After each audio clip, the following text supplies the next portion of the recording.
Most people think a higher salary will solve their money problems, but that's the trap. Because the moment your income goes up, your expenses quietly chase it, and the system rewards you for staying dependent, one paycheck away from panic. Today, I'll show you the salary trap nobody warned you about, and the steps to start escaping it without quitting your job or gambling your future. The salary trap isn't having a job.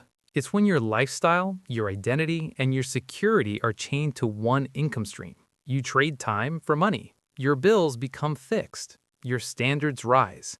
Then inflation and normal life eat the raise, so you feel like you're moving but you're stuck on a treadmill. And the most dangerous part, it feels responsible because you're stable until one unexpected hit, layoff, illness, or an emergency, turns stability into survival. Three invisible forces keep people trapped. First, lifestyle creep. Every raise comes with a quiet upgrade. Rent, car, subscriptions, little daily spending that adds up.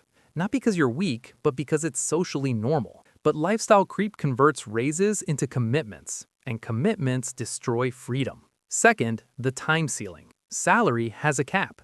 There are only so many hours you can sell. Even if you work harder, your income is limited by your role, your company, and your industry. Third, dependency design. Your benefits, your routine, your status, your confidence, tied to the same institution that can replace you. So you play safe. You delay building anything outside of work, and you call it being realistic. That's not realism. That's the trap doing its job. Here are the warning signs. A raise gives you relief, not progress.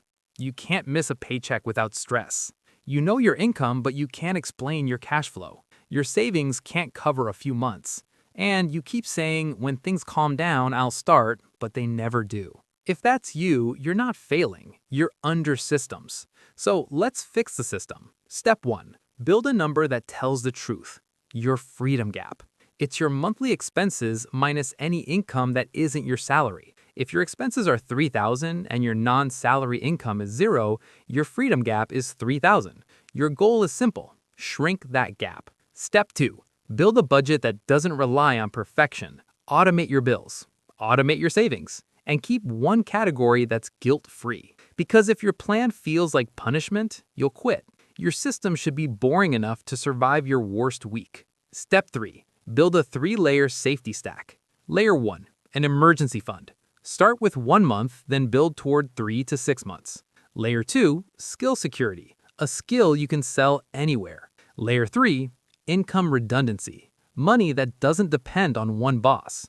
You don't need to be fearless, you need to be harder to break. Step 4, start a side income the anti-burnout way. Most people fail because they start too big. Your first side income should be small, repeatable, and boring. A service you can deliver weekly. A simple consulting offer based on what you already know, or a small digital product you improve over time. Keep it under 10 hours a week. If it takes 30, it's not an escape plan, it's a second trap. Start with 1 client, then 2, then build systems. Step 5. Turn extra money into assets, not upgrades. Every time your income rises, your reflex says upgrade life. Your new rule is upgrade assets first. Before you change your lifestyle, do this order. Eliminate high-interest debt. Build your emergency fund. Invest consistently, even small. Build and scale side income. Then upgrade lifestyle, if you still want it. This is how you stop feeling rich for a weekend and start becoming free over years. Now, here's the mindset shift that makes it work. The salary trap survives on one belief. I'll fix money later. But later never arrives. You don't escape by being motivated. You escape by building a system so small you can't avoid it. 1 hour today beats 10 hours someday. Here's a 7-day reset to start. Day 1. Calculate your freedom gap. Day 2. Cancel one recurring expense you don't use. Day 3. Automate a small weekly transfer to savings. Day 4. Write a 1-sentence side offer. Day 5. Message 5 people who might need it. Day 6. Build a simple delivery checklist. Day 7. Review. Did your system run without willpower? The salary isn't evil. It's just incomplete.